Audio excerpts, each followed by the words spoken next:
प्रयागराज आस्था का केंद्र और प्रयागराज में बहुत बड़ा मेला लगा हुआ है। और अगर हम कहें गंगा स्नान और अगर कुंभ मेले का जिक्र कर ले तो बहुत बड़ी बात है, क्योंकि कुंभ मेले की शुरुआत हो चुकी है और लाखों की तादाद में लोगों ने स्नान किया है। और इस कुंभ मेले की जो शोभा बढ़ रही है वो बढ़ रही है श्रद्धालुओं की वजह से। लेकिन इस कुंभ में कुछ ऐसा भी हुआ है जिस पर विवाद भी छिड़ गया है, और जो विवाद हुआ है उस पर आज हम बात तो करेंगे, लेकिन साथ ही बात ये भी करेंगे कि क्या प्रयागराज में मुलायम सिंह यादव यानी कि उत्तर प्रदेश के पूर्व मुख्यमंत्री, जी हाँ, मुलायम सिंह यादव की मूर्ति के साथ जो कुछ भी हुआ, क्या ये भारतीय जनता पार्टी के लिए मुश्किलें खड़ी कर सकता है? उत्तर प्रदेश के मिल्कीपुर सीट पर होने वाले उपचुनाव से पहले भारतीय जनता पार्टी बुरी तरीके से फंस गई है और संत राजू दास ने मुलायम सिंह यादव को लेकर जो बयान दिया, ये बयान अब बीजेपी के लिए मुश्किलें तो खड़ी कर ही रहा है। इसके साथ ही ये भी देखा जा रहा है कि बीजेपी के जो सहयोगी दल हैं वो भी अब कहीं ना कहीं, जी हाँ, समाजवादी पार्टी के साथ आते नजर आ रहे हैं। तो मुलायम सिंह यादव की छोटी बहू अपर्णा यादव ने भी मोर्चा खोल दिया है संत राजू दास के खिलाफ। संत राजू दास ने क्या विवादास्पद बयान दिया है ये मैं अपने दर्शकों को जरूर सुनवाऊंगा, लेकिन इस प्रोग्राम की जो शुरुआत हम कर रहे हैं वो कर रहे हैं एक ऐसे चेहरे से जिसका बहुत बड़ा रिश्ता उत्तर प्रदेश से रहा है, और वो चेहरा है मुलायम सिंह यादव का, यानी कि नेताजी। नेताजी भी कहते हैं मुलायम सिंह यादव को। और मुलायम सिंह यादव की जो प्रतिमा प्रयागराज में लगी और जिस तरीके से मूर्ति को तोड़ने की कोशिश की गई या हटाने की कोशिश की गई, और जो बयान संत राजू दास ने दिया उस पर विवाद काफी ज्यादा खड़ा हो गया है। नमस्कार, मैं हूं राहुल शर्मा और आप देख रहे हैं आज का सबसे बड़ा मुद्दा। और इस मुद्दे पर हमारे साथ बातचीत करने के लिए हमारे साथ मौजूद हमारे खास सहयोगी अब्बास भाई। अब्बास भाई, बहुत बहुत स्वागत है इस प्रोग्राम में आपका।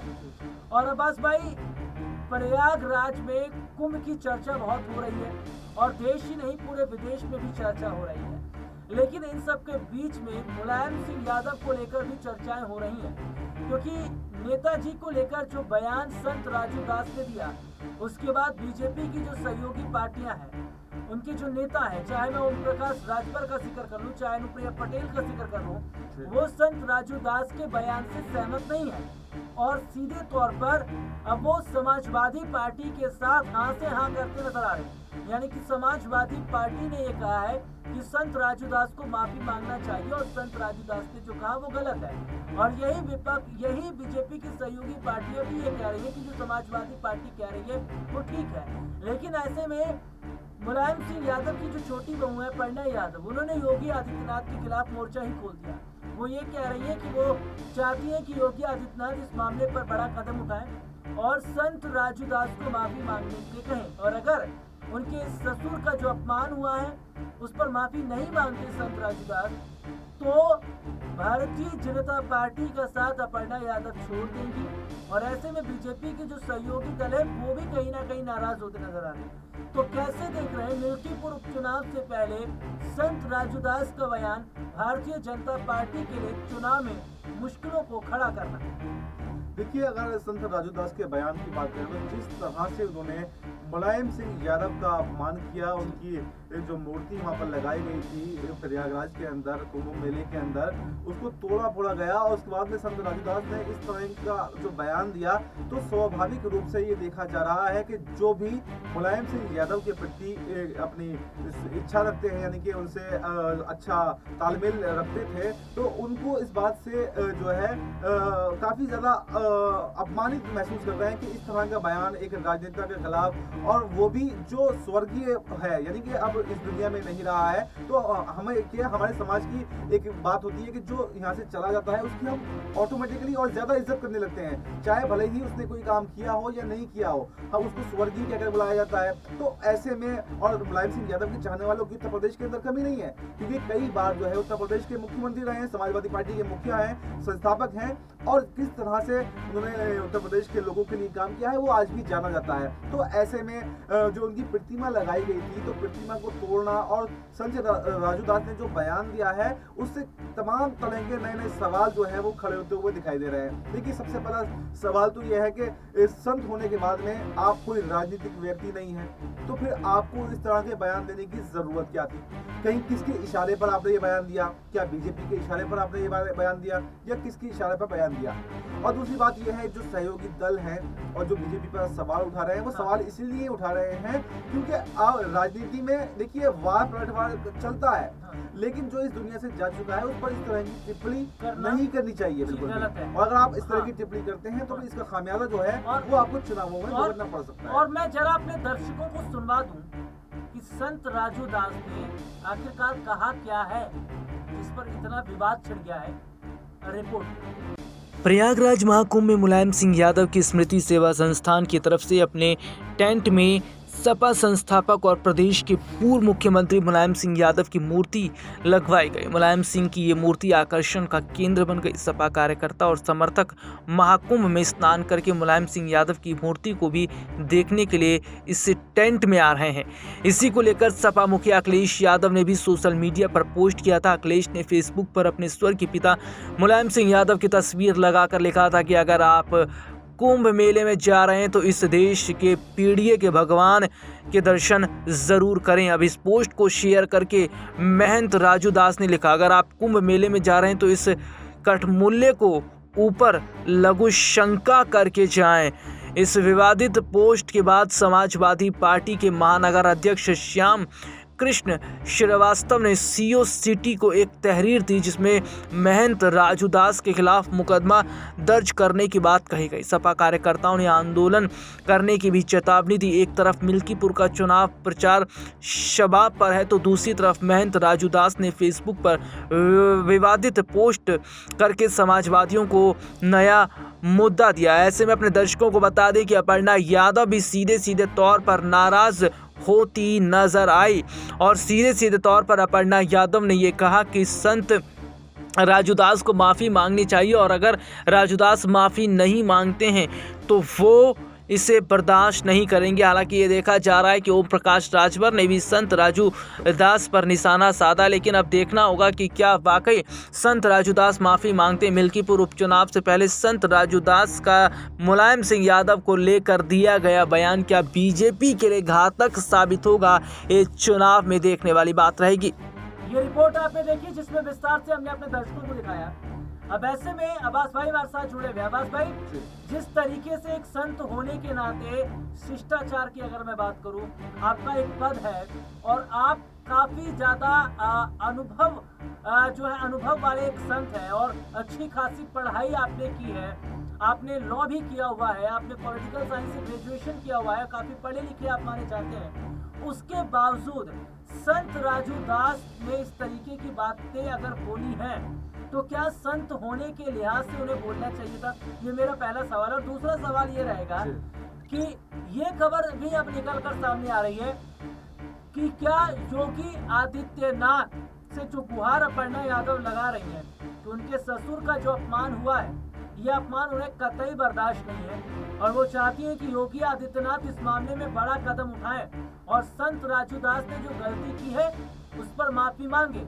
लेकिन कहीं ना कहीं ये भी देखा जा रहा है कि समाजवादी पार्टी को एक बड़ा, अगर हम कहें तो उनको मनोबल इसलिए बढ़ रहा है या उनको इसलिए और मजबूत हो रहे हैं क्योंकि जहां बीजेपी में रहते हुए अपर्णा यादव जो है वो मुलायम सिंह यादव के अपमान पर भड़की हुई है, संत राजू दास के खिलाफ है, तो वही ओम प्रकाश राजभर है, इसके अलावा अनुप्रिया पटेल है, ये भी जो है वो नाराज संत राजू दास से नजर आ रहे हैं। तो इनका समाजवादी पार्टी को बड़ा समर्थन भी मिल रहा है। कैसे देख रहे हैं आप पूरे इन मामलों को? देखिए, बिल्कुल देखिए, जब कोई इस तरह की बयानबाजी करता है तो सहानुभूति के तौर पर तो समर्थन मिलता ही मिलता है। जिस तरह से देखिए अपर्णा यादव के एंगल से अगर हम बात करें तो अपर्णा यादव ने भले ही बीजेपी ज्वाइन कर रखी हो, लेकिन देखिए पहले भी उन्होंने बयान दिए थे कि मेरा परिवार अलग है, परिवार के खिलाफ मैं नहीं जाऊंगी। तो ऐसे में अगर परिवार के खिलाफ अपर्णा यादव ने आज तक भी कोई एक बयान आप बता दीजिए कि उन्होंने परिवार के खिलाफ दिया हो। ना तो कभी अखिलेश यादव के खिलाफ बोली है, ना कभी मुलायम सिंह यादव के खिलाफ बोली है, और ना ही कभी अपने शिवपाल यादव के या रामगोपाल यादव के या किसी के भी खिलाफ बोली है। तो ऐसे में परिवार को मजबूती मिलती है। वो कहते हैं ना कि एक कहावत है कि मुझे किसी ने धक्का दिया था डुबोने के लिए और मैं तैरना सीख गया, यानी कि उसके धक्का देने के बाद में तैरना नहीं आता, मैं तैरना सीख गया। तो वही जो खेल है वो राजनीति में भी यहाँ पर लागू होता है। यानी कि ये बयान दिया गया था समाजवादी पार्टी को तोड़ने के लिए कि पार्टी टूटे, लोग अलग अलग बिखरे, लेकिन ऐसी स्थिति में लोग और जुड़ रहे हैं। और खुद जो एनडीए के समर्थक हैं ओम प्रकाश राजभर, वो खुद ऐसा बयान दे रहे हैं कि क्योंकि ओम प्रकाश राजभर पहले भी अखिलेश यादव के साथ में रह चुके हैं, मुलायम सिंह यादव से अच्छे संबंध जो है ओम प्रकाश राजभर के रह चुके हैं। तो ऐसे में कहीं ना कहीं समाजवादी पार्टी का कुनबा जो है और ज्यादा मजबूत होता हुआ दिखाई दे रहा है। और आपने इस सवाल पूछा था कि संत राजू दास काफी पढ़े लिखे हैं, तो क्या उनको ऐसा बयान देना चाहिए?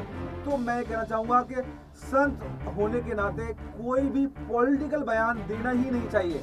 इसमें पढ़ाई लिखाई या बिना पढ़ाई लिखाई की कोई बात ही नहीं है। आप तो हाँ जी, मैं ये पूछना चाह रहा हूँ कि अब्बास भाई की जो बयान इन्होंने दिया है इसका मिल्कीपुर उपचुनाव में कितना असर होगा, क्योंकि अयोध्या की मिल्कीपुर पर भी चुनाव होने वाले हैं, साल 2027 में विधानसभा के चुनाव होने वाले हैं। तो ऐसे में संत राजू दास का जो बयान है वो योगी के लिए कितना खतरनाक साबित होता नजर आ रहा है? देखिए, अभी ये इस पर तय करता है कि योगी आदित्यनाथ इस पर क्या एक्शन लेते हैं। अगर वो कोई कार्रवाई करते हैं संत राजू दास पर, तो बिल्कुल हो सकता है कि इस बयान का कोई फर्क जो है चुनाव में पड़ता हुआ ना दिखाई दे। लेकिन अगर हर बार की तरह बीजेपी की तरफ से या संत राजू दास की तरफ से कोई भी माफी नहीं मांगी जाती है और बीजेपी इन पर कोई भी एक्शन नहीं लेती है, तो इसका साफ साफ ये मतलब निकाला जाएगा कि बीजेपी संत राजू दास के साथ में खड़ी हुई है। और जब खड़ी हुई इसमें मुद्दे पर रहेगी, तो उत्तर प्रदेश के अंदर यानी मिल्कीपुर उपचुनाव की बात कर लें या फिर 2027 के चुनाव की बात कर लें, दोनों में बड़ा नुकसान जो है यहाँ पर बीजेपी को देखना पड़ सकता है। क्योंकि अगर मिल्कीपुर के उपचुनाव की बात करें तो मिल्कीपुर के उपचुनाव में तो बीजेपी पहले से कमजोर है, पहले से हाशिए पर मौजूद थी, यानी जीतने की कोई संभावना नहीं थी। तो क्या ये भी हो सकता है कि तुष्टीकरण की भावना से ये बयान जो है दिलवाया गया हो? लेकिन मैं समझता हूँ कि चाहे तुष्टीकरण की भावना से ये बयान दिलवाया गया हो या फिर किसी भी माध्यम से दिलवाया गया हो, लेकिन मिल्कीपुर उपचुनाव में जो पहले से समीकरण थे, वो जो पहले से मार्जिन था समाजवादी पार्टी के जीतने का, वो कहीं ना कहीं इससे और ज्यादा बढ़ता हुआ दिखाई दे सकता है। और 2027 के चुनाव में एक बार फिर से समाजवादी पार्टी जो है सत्ता के अंदर वापसी करती हुई दिखाई दे सकती है। सत्ता के अंदर क्या वापसी कर पाएगी? जी हाँ, भारतीय जनता पार्टी की भी मैं बात कर लूं, क्योंकि उत्तर प्रदेश के अयोध्या सीट पर जो मिल्कीपुर, अयोध्या की मिल्कीपुर जो सीट है उस पर जो उपचुनाव होने वाले हैं, इस उपचुनाव से पहले मुलायम सिंह यादव का अपमान क्या वोट बैंक के लिहाज से भारतीय जनता पार्टी को नुकसान पहुंचा पाएगा? लेकिन अपर्णा यादव ने सीधे सीधे तौर पर यहाँ बीजेपी के खिलाफ ही बगावत कर दी है। हालांकि अपने दर्शकों को बता दें कि अपर्णा यादव जो है उन्होंने हाल ही में जो है प्रचार प्रसार किया है, क्योंकि बीजेपी ने उन्हें मिल्कीपुर पर प्रचार प्रसार के लिए उतारा है और वो बीजेपी के लिए प्रचार प्रसार करती नजर आई है। लेकिन इन सब के बीच में वो संत राजू दास के बयान से भी काफी ज्यादा नाराज दिखती नजर आ रही है। तो क्या इसका जो नुकसान है वो बीजेपी को उठाना पड़ेगा, या उपचुनाव से पहले या बीजेपी को नुकसान होने से पहले संत राजू दास अपने बयान पर माफी मांग लेंगे? इस मुद्दे पर आपकी क्या राय है? कमेंट करके जरूर बताइएगा। फिलहाल आज के प्रोग्राम में इतना ही।